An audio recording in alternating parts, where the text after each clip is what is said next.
High court staff quarter থেকে নেশা সামগ্রী সহ আটক ৩ যুবক। নেশা সামগ্রী সেবন করার সময় এলাকাবাসী হাতে আটক হয় ৩ যুবক। ঘটনাটি ঘটে রাজধানীর রামনগর ৩ নম্বর রোড এলাকায়।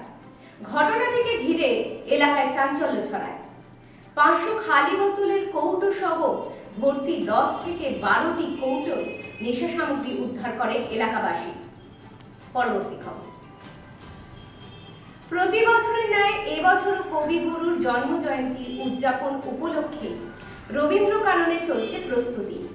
এরই অঙ্গ হিসেবে সেজে উঠেছে রবীন্দ্র কানন। আগামীকাল ত্রিপুরায় তথ্য সংস্কৃতি দপ্তরের উদ্যোগে এই কবি প্রণাম অনুষ্ঠানের আয়োজন করা হয়েছে। সকাল ৬টায় রবীন্দ্র কাননে প্রভাতী অনুষ্ঠান হবে। পরবর্তীতে নাচ, গান, কবিতা আবৃত্তি সহযোগে চলবে সাংস্কৃতিক অনুষ্ঠান। পরের খবর। ভারতরত্ন ক্লাবের সম্পাদক গুলিকাণ্ডে ইতিমধ্যেই তোলপাড় রাজ্য। চাঞ্চল্য ছড়িয়েছে এই হত্যাকাণ্ডকে ঘিরে। দুর্গাপ্রসন্ন মামলায় মূল অভিযুক্তরা একেবারেই অধরা রয়েছে। তদন্তে নেমেছে পুলিশ। ভিন রাজ্য না বাংলাদেশে পালিয়েছে অভিযুক্ত রাজু ও রাকেশ বর্মন, এই নিয়ে প্রশ্ন উঠছে।